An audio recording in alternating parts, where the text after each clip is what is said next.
Good afternoon, everyone. My name is Liz Krueger. I'm a state senator from the 28th District in Manhattan.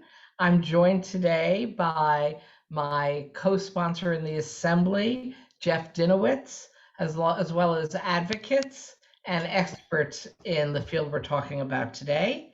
And we're here to announce the introduction of a new bill, the Climate Change Superfund Act. By now, I am sure everyone on this call or Zoom understands the dire threat to New York communities posed by climate change. Although we're really only just beginning to feel these impacts, they are already devastating. Deadly superstorms, heat waves, flooding, toxic algae blooms, all kinds of extreme weather, and billions of dollars in damage to property and critical infrastructure. If we stop emitting greenhouse gases tomorrow, we would still have decades of baked-in damage already ahead of us. And the state needs to prepare for that by committing resources to reduce our vulnerabilities and increase our resiliency.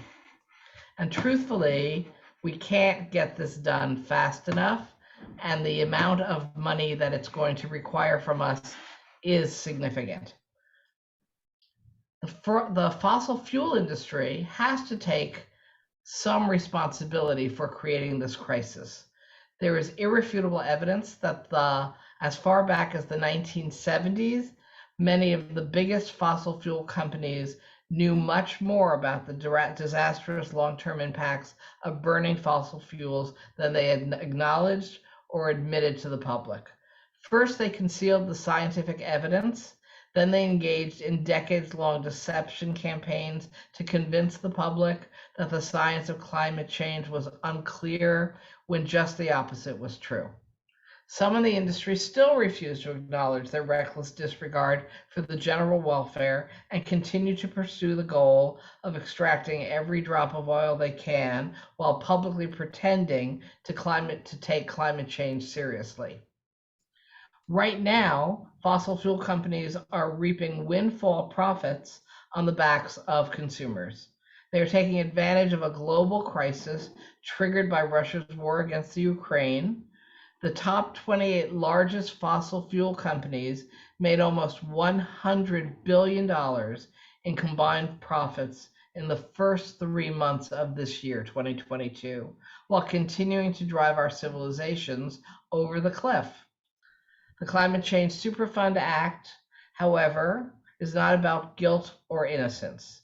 It is simply about cause and effect, and whether the companies that cause the problem should bear their fair share of the financial burden of protecting the public from the effects of climate change. In other words, the polluter pays principle. This bill will take the polluter pays principle of New York's hazardous waste site remediation program, also known as our state Superfund law, and apply the same standard to greenhouse gas emissions that have destabilized our climate.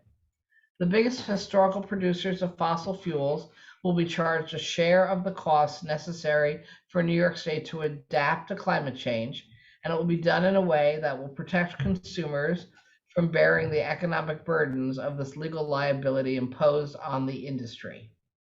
The money raised through this new Superfund would be used to fund infrastructure projects within the state that are necessary to adapt to baked-in climate change by, for example, repairing damage done from extreme weather events and or upgrading our coastal infrastructure. I will be describing the bill a little bit later, but first I'd like to introduce my co-sponsor, Assemblymember Jeff Dinowitz from the Bronx. Thank you so much, Senator Krueger, and thank you for your work, and thank you to the advocates that are here as well. You know, last year we had two big storms in New York City, I think a week or so apart. One of the storms, Ida, caused unprecedented damage in the Bronx, in Queens, all over the place, in fact. In the Bronx, the highway that goes through my district, the Major Deegan Expressway, the Thruway 87, was turned into a river, and I'm not exaggerating. Cars were floating away. Right in our own neighborhood, we saw something which we've never seen before. And in Queens, people died because of flooded basements. I think by that point, everybody knew that climate change was a reality. And the only people who say they didn't know or don't believe it were people who in fact did know but were profiting from it. But it's a consensus now, it's a scientific fact that we all know we have to do something. And the damage that's been done over the years has been incredible. And we have an opportunity with this legislation to try to address some of that. I remember, I think we all remember for how many years the tobacco manufacturers denied that their product was killing people. And it took years and years of advocacy and hearings, and finally they were made to pay. But it took a long time. We are in a situation where we don't have time. As bad as the cigarettes were, they affected many people, but they affected people individually. This affects our whole planet. And the clock is ticking. You know, people say we have until 2030. We don't have until anything. We have to act right now. This legislation, I think, would be a game changer because the people who caused the problem would have to pay. Right now, there are two groups: the ones who caused the problem, and then the rest of us, the taxpayers, the individual people who are paying the price both financially and with their lives in some cases. So we have a chance to turn that around.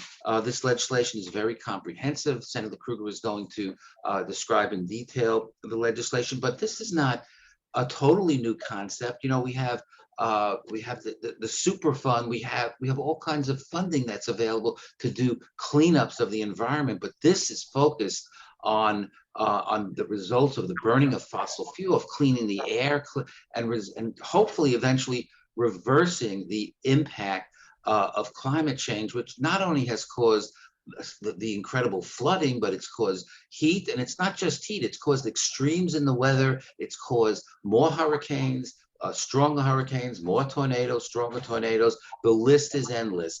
And at some point, there's nothing we're going to be able to do about it. I have children, I have grandchildren. I don't want them to live on a planet where they won't be able to live. So this legislation is an important and huge step, and I'm hoping we can all come together and get this done. Thank you. Thank you very much, Jeff. Thank you for your support and work with me on the importance of this legislation. So as I said, the purpose of this bill is to deal with the reality that some of the impacts of climate change are already baked into our future. And we have to repair the damage, and we have to prepare for a future by adapting our infrastructure. And this is not going to be cheap. One recent New York State study estimated that by the middle of the century, the impacts of climate change could cost us nearly $10 billion every year. So the sooner we start to invest in adaptation, the lower that number is going to be in our future. The Climate Change Superfund Act is grounded in the well-established principle that polluters should pay for the mess they created, whether that mess is a traditional Superfund site like the Hudson River or a much larger site like our shared atmosphere. Like the existing state Superfund program and the State Oil Spill Cleanup Fund, polluters would be strictly liable for damages under the Climate Change Superfund Act. No showing of fault or negligence is required. The program is remedial in nature, seeking compensation for damages resulting from past actions of the polluters. The pollution in this case is greenhouse gas emissions. The primary source of greenhouse gas emissions is the combustion of fossil fuels, coal, oil, and natural gas, extracted, refined, and sold by some of the world's largest, most profitable, and powerful corporations. Our Climate Change Superfund would require that the fossil fuel corporations help pay for a portion of the cost of necessary climate change adaptive infrastructure based on their share of total greenhouse gas emissions beginning in the year 2000. The total claim assessed against the fossil fuel industry as a whole would be $30 billion payable over 10 years. Put that in perspective, Gazprom, the Russian fossil fuel company that helps Vladimir Putin fund his war machine, made $25 billion in profits in last year alone.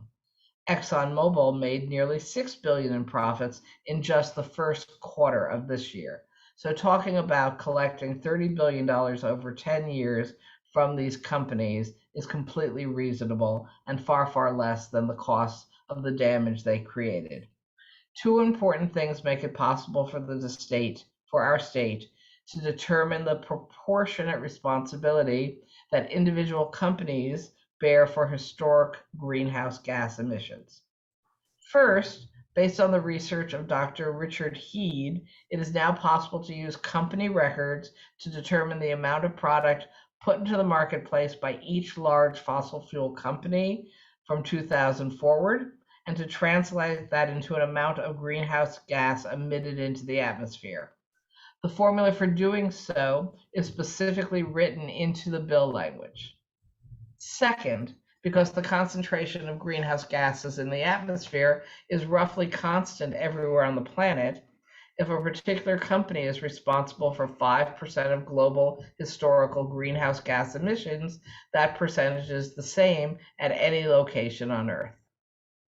The cost of the assessments made against these companies for climate-related damages will not be passed on to consumers for two reasons. One, because these assessments are what's called sunk costs that do not affect the marginal cost of the product being sold. Textbook economics tells us the cost will generally not be passed on. And two, because companies will not be paying the same assessment amount, there will be market pressures preventing companies with larger assessments from charging more for their product when competing against companies that face smaller assessments because it will harm them in the current market.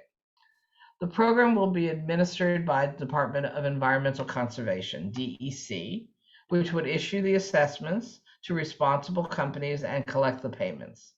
The funds would be used for qualifying climate change adaptive infrastructure projects, which are defined as projects designed to avoid, moderate, or repair damage caused by climate change.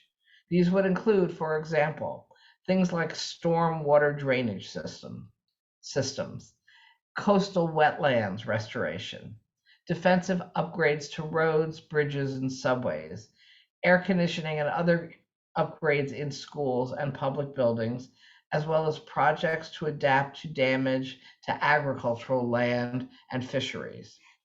In line with the requirements of our CLCPA law here in New York, at least 35% of the expenditures will go to projects that directly benefit most disadvantaged communities. I would also want to be clear that while we're investing in adaptation to deal with bait in climate change, we still need to be making big investments in climate change mitigation through energy efficiency, electrification, renewable generation, mass transit. This bill is only part of the puzzle of how we will pay for the changes we absolutely must make if we're going to prevent the worst impacts from climate change on our state. With that, I'd like to now introduce Blair Horner, who's the Executive Director of NYPIRG, and let everyone know that we'll be taking questions after the remainder of the speakers present. Hi, Blair. Thank you, Senator. Thank you, Assemblymember Dinowitz. You guys can hear me okay? Yes. All right. The climate crisis will only accelerate in the absence of transformative collective action. Given congressional gridlock, states like New York have stepped up with aggressive goals to cut greenhouse gas emissions. Those goals are laudable and scientifically based, but there will be significant costs, and you've already heard it, to address the climate crisis for the world, the nation, and New York. As mentioned by Senator Krueger, researchers have estimated that the potential economic costs of climate change in New York may approach $10 billion annually by mid-century. Those costs are staggering, but the question facing policymakers is how to fairly distribute responsibility. One thing we all know is that the oil, gas, and coal industries are significantly responsible for the dangers we are experiencing and will face. So how do we ensure that those responsible are on the financial hook for the costs and in a way that minimizes or eliminates the industry's ability to pass those costs along to the public? As you've heard, New York State Superfund Toxic Waste Cleanup Program offers precedent for a polluter must pay model. Using the state Superfund as its model, the state would extend the principle of polluter pays to greenhouse gas emissions and make the larger fossil fuel companies bear the costs tied to the looming climate catastrophe. And that's just what the Krueger-Dinowitz proposal does. The burning of oil and gas has stuck New York and the world with billions of dollars of costs to adapt to a worsening climate. Now fossil fuel companies are raking in enormous profits, while New Yorkers are getting stuck again with skyrocketing energy and transportation costs. This innovative legislation will force the oil and gas industries to pick up at least some of the state's financial tab triggered by the global warming they caused, and will do so in a manner that protects consumers. NYPIRG, with our colleagues here today, and over 50 organizations supporting Make the Polluters Pay, applauds Senator Krueger's and Assemblymember Dinowitz's Climate Change Superfund and urges Governor Hochul and state lawmakers to support it. Back to you, Senator. Okay, thank you, Blair. You hit the nail right on the head. We will now hear from Peter Iwanowitz, who is the Executive Director of Environmental Advocates New York and a member of the State Climate Action Council. Thank you, Assemblymember, and thank you, Senator. Thanks, Blair and Lee Wasserman and others who have worked hard on this bill. It's a pleasure to be here with you. Listen, the climate crisis is here now. It's not something that we can avoid. We're experiencing it, and we're paying dearly for its impacts. We're paying for it with our health, and we are paying for it with our lives. We're paying for it as communities are devastated by climate-related events and then have to pay to clean things up and repair things. We are paying for it with our tax dollars as we are speaking to you today, right now. Now let's cut to the chase. If we don't act, and if we don't act swiftly, future generations will not be able to live on Earth. That is what is at stake and what defines the urgency of acting. New York State's draft climate change plan that I helped put together under the Climate Action Council says we must spend at least $10 billion a year to shift our economy from one that is centered on fossil fuels to one that does not use them at all. And this is on top of what is needed to clean up the climate mess that the polluters have already caused. To be successful, New York must employ a comprehensive approach to fighting climate change. Much like the tobacco companies, as Assemblymember Dinowitz talked about earlier, and much like the opioid producers have been made to pay for the damage they have wrought, we must hold polluters accountable for the harm they have done while continuing to advance efforts to prevent future harm. This bill is innovative, it is timely, it is ultimately necessary if we are serious about addressing the impacts of climate change here in New York. Environmental Advocates NY commends Senator Krueger and Assemblyman Dinowitz for bringing forward this legislation, and we look forward to working with our colleagues at NYPIRG and elsewhere to ensure that this thing becomes law and becomes law soon. Thank you. Thank you very much, Peter. And I know you might have to run off soon because you had a conflicting meeting. Yeah, the aforementioned Climate Council awaits, so I have to depart. Thank you. All right, now we're going to hear from Lee Wasserman, who's the director of the Rockefeller Family Fund, but who has been a crucial member of the team developing this legislation and helping us get here today. Hi, Lee. Hi, Senator. I want to thank you and Assemblymember Dinowitz for your leadership on this. You know, I'm certain that this bill is going to be remembered as a significant moment in the fight for climate progress, community resilience, and justice. So there are three quick things I want to emphasize this afternoon. First, as we all know, Congress has failed to pass meaningful climate legislation for over 30 years and counting. Meanwhile, we're seeing growing climate disasters wherever we turn, including here in New York. If we're going to avoid the climate catastrophe, as Exxon's internal memos said was distinctly possible decades ago, states must take immediate action to protect their citizens from the climate threats we are all now facing. If the federal government is not going to do the job, it's up to New York and other states to act decisively. Second, as the senator mentioned, protecting citizens is going to require a range of actions, from building seawalls to increasing capacity of sewage treatment plants to raising the height of roads and railroad tracks, to cleaning up and rebuilding after extreme weather events, which we've seen all too often. The list is a long, growing, and expensive one. And it will cost billions of dollars every year, as we've heard, as far as the eye can see, to deal with these threats and disasters. There's no better source for funding these necessary projects than the companies that cause the problem, in many cases knowingly. Making polluters pay for the damage they cause is supported by majorities of citizens, regardless of geography, demographics, or political affiliation. Like, you know, we all learned the simple rule in kindergarten, right? You make the mess, you clean it up. But when it comes to corporate morality and responsibility, too many oil companies seem incapable of learning this lesson. You know, these companies are still insisting on privatizing their billions and billions of dollars in gains, but socializing the grave damage, death, and destruction they are causing the rest of us. You know, third, the major advantage of this bill, as we've heard, is that it's almost impossible for the affected companies to pass along the assessment to the consumer. Oil is a global commodity. As a price is going to go up or down, depending on the price of that commodity, and competitive market pressures are going to prevent assessed companies from raising their prices.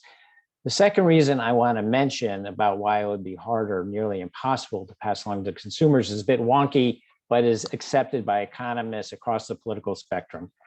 Because the assessment is based on past emissions, it will not affect future production costs. It's a fixed cost borne by the owners of the company, just like a loan or any other fixed cost.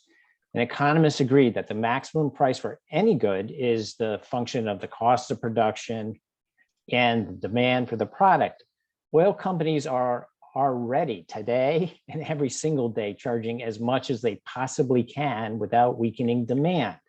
Because the assessment will not affect the production costs, it won't change the pricing equation, and therefore won't change the price at the pump for the consumer. So let me just add in closing that the approach taken by this bill, that polluters should pay for the damage they cause, is so broadly supported, commonsensical, and protective of the consumer that I am certain that because of Senator Krueger and Assemblymember Dinowitz's leadership, we're going to see similar bills introduced in states across the country. Thank you. Thank you, Lee. Thank you so much. We will now hear from Rachel Rothschild, who is a legal fellow at the Institute for Policy Integrity at NYU School of Law, and she will outline the legal foundation for the program. Thank you so much. It's a pleasure to be here today with all of you. As Assemblyman Dinowitz mentioned, I'm an academic who has examined the role of state law in addressing climate change harms. And I'm just going to spend a few moments explaining the underlying legal rationale for the bill. So as Senator Krueger and Assemblyman Dinowitz noted, this legislation is based on a long-standing legal doctrine known as the polluter pays principle. This principle stipulates that the entities responsible for pollution should be financially liable for the resulting harms. And it's the basis for numerous state and federal environmental laws, including New York's hazardous waste program and the federal Superfund program. Like these other laws, the Climate Superfund Act requires that parties who created and profited from polluting activities contribute financially to the costs incurred from the damage to the environment. And given that, as many of our advocates have said, fossil fuel companies knew about the problem of climate change and have been operating in a highly regulated industry, It's entirely rational and appropriate for the state to require them to contribute to these climate adaptation efforts.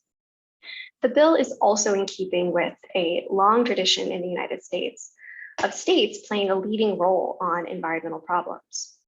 The Clean Air Act, for example, is specifically designed to give states the authority to address air pollution alongside the federal government. And the State Climate Superfund Act similarly contributes to ongoing efforts to mitigate the effects of climate change at all levels of government and reflects the important role that states must play and that state policy should play in our constitutional structure. So I appreciate you having me here today, and I'd be happy to answer any questions about the legal or policy aspects of the bill. Thank you very much, Rachel. Appreciate your work with us and your being here with us today. So now I'd like to open this up to questions. And if you have a question, please use the raise hand function to let us know.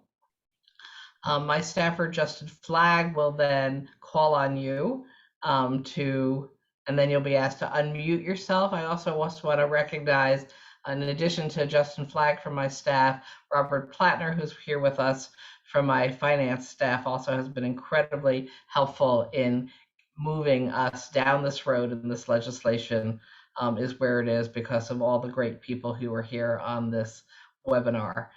So Justin, you will see if there are names to call out. Not seeing any names at the moment. If you use the raise hand function at the bottom of your screen. So there is a question in the chat, Justin, which is someone asking, can a portion of the money raised go for preparing workers for green jobs and a just transition? And I believe the answer is yes, as long as the actual projects to be done with the money meet the definitions that DEC has to work with. I can't imagine we don't think we need workers to do this work. So does anybody disagree that that could be a use by DEC of some of these monies? No one's disagreeing with me. Oh, so I'm sticking with that argument for now. All right, we have a question from Samantha Maldonado. Samantha, you should be able to unmute yourself. Okay, I just got it. Hi, I have two questions. One is about the bill itself, and I did miss the beginning, so I apologize for that. But I'm wondering, I know that sometimes when there are Superfund sites to be cleaned up and a utility is the responsible party, they can seek rate recovery for those cleanups, which has happened with National Grid and some others in the past. Is that part of this bill as well, or is there some sort of mechanism that prevents, I don't know, that loophole or mechanism to be used?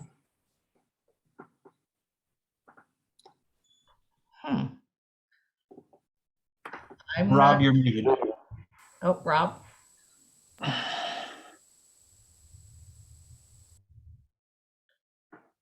There you go. There's nothing in this bill that provides some process where the industry would go to some regulatory body and get permission to pass the price along. It's a, it's a free market, a world market, and as Lee mentioned, for a number of reasons, we think it will be very unlikely that the consumers will feel any increase in pricing from whatever price the industry has to pay. Thank you. I'm seeing two additional questions in chat, Justin. Oh, Samantha, did you have a follow-up? I don't want to cut you off. Oh, yes, I do. It's about the end of the session. It's for you, Senator. You had said after the budget that it didn't go far enough on environmental and climate related measures. And so for you, I'm hoping as the session ends, you can speak to what you would like to see, besides this, of course, get passed now and why that's important.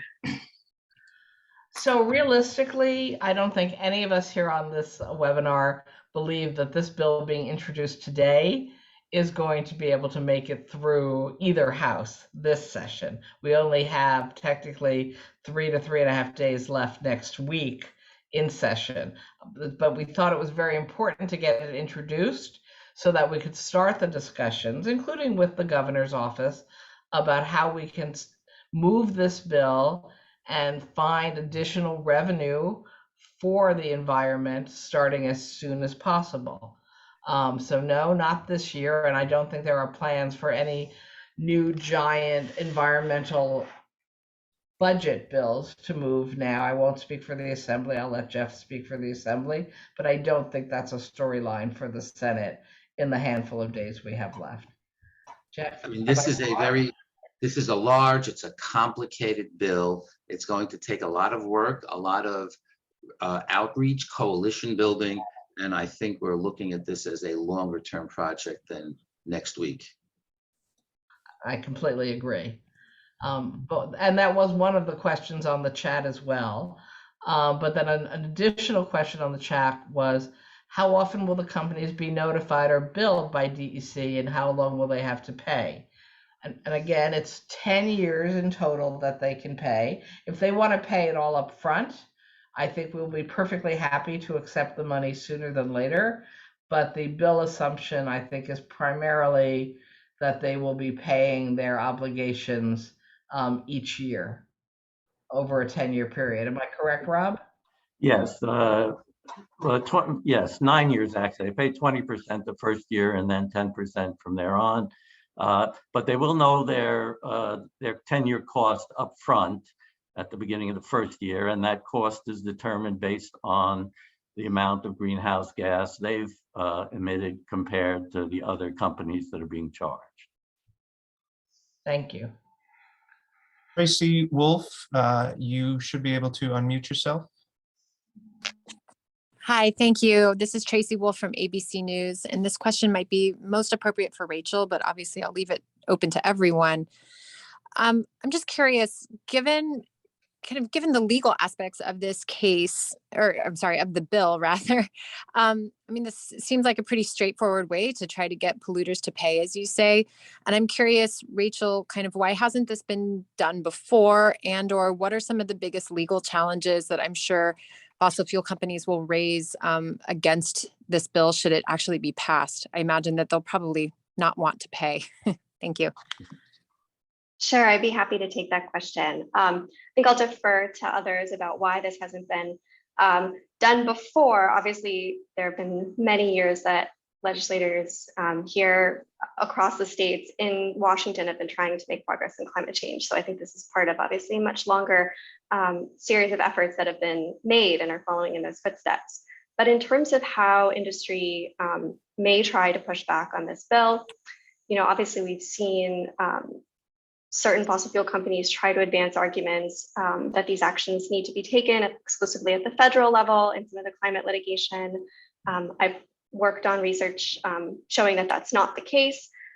Certainly, there could be a possibility that some companies might try to argue that there are jurisdictional questions here. But as I outlined in the legal memorandum for Senator Krueger and Assemblyman Dinowitz, I think that New York State has very strong grounds for invoking jurisdiction. That will vary company by company, but that's a question that potentially industry could raise as well.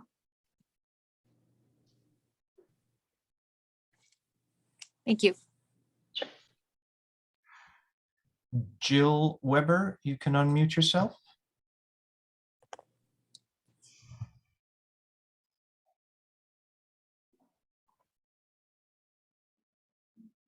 You're still on mute. If you're there, Jill, you should be able to unmute yourself.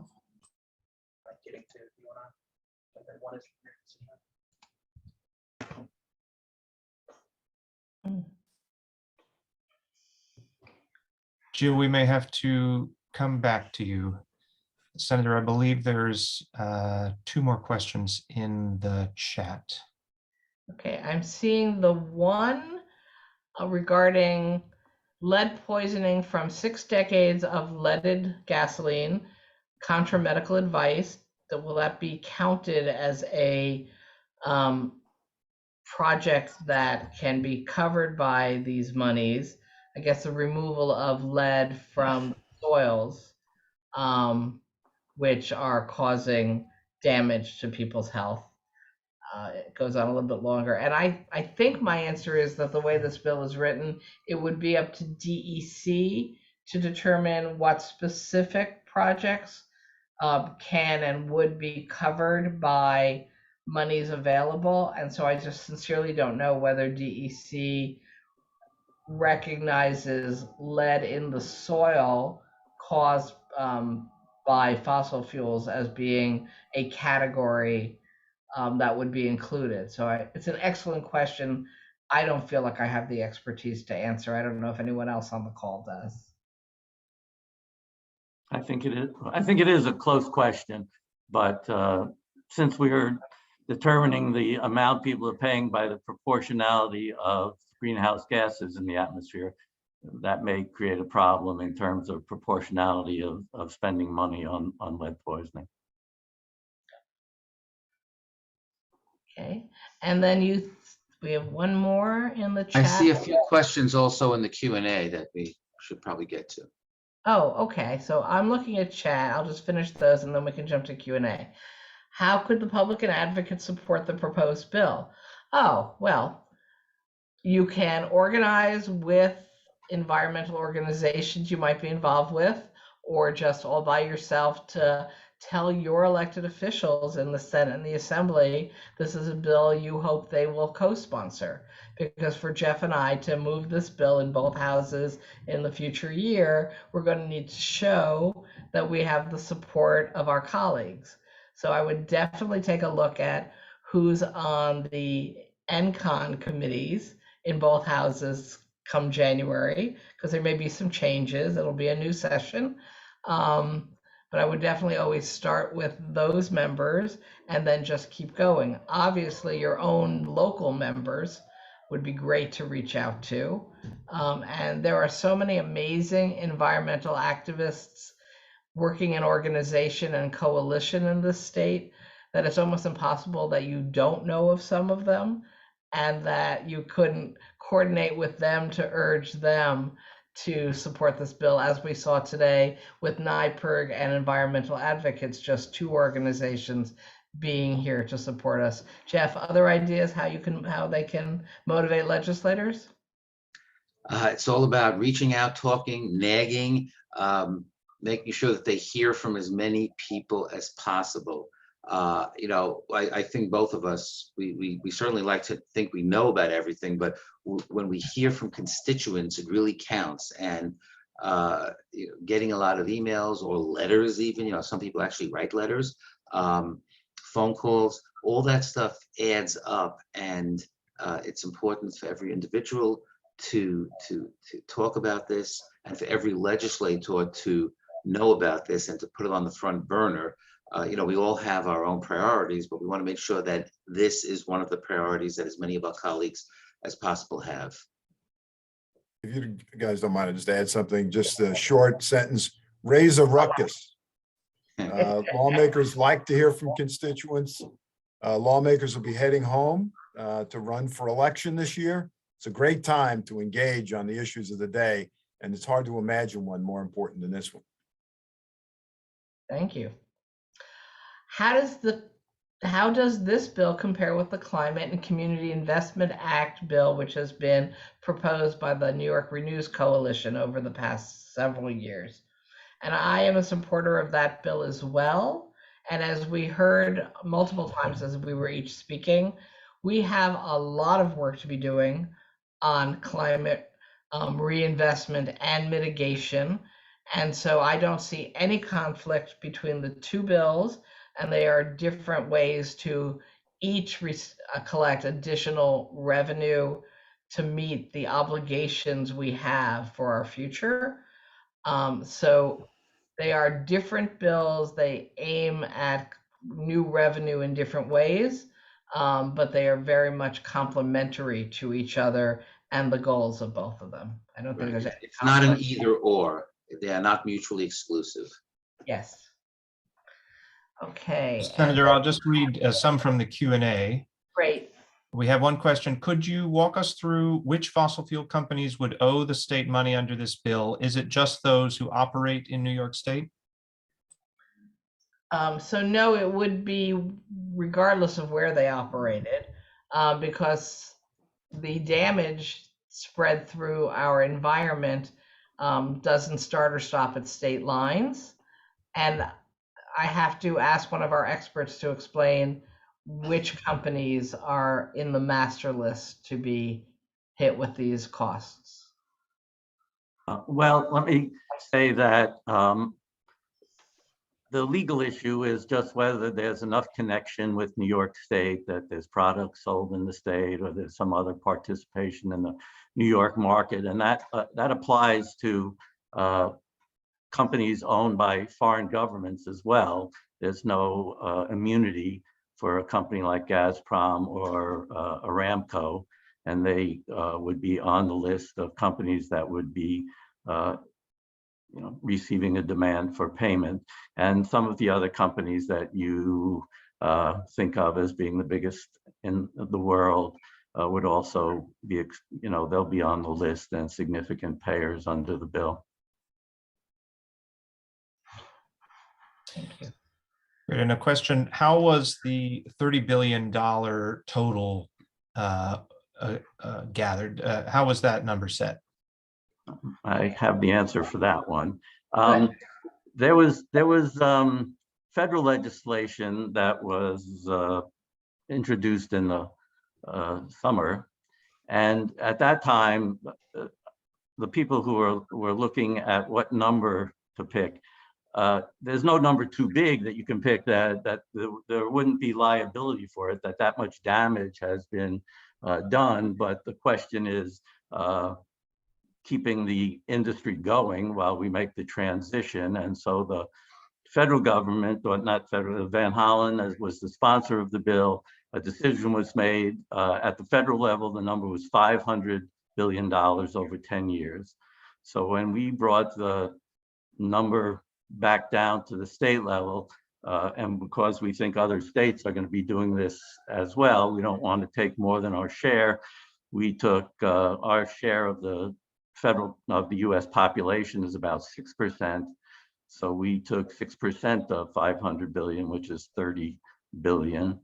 I think if we do the math a different way and see what the comparative costs of the different states are, and we didn't do that yet, that it's possible that New York's share of that would be larger than 6%, then there might be consideration to raise the number 30 billion even higher. Thank you, Rob.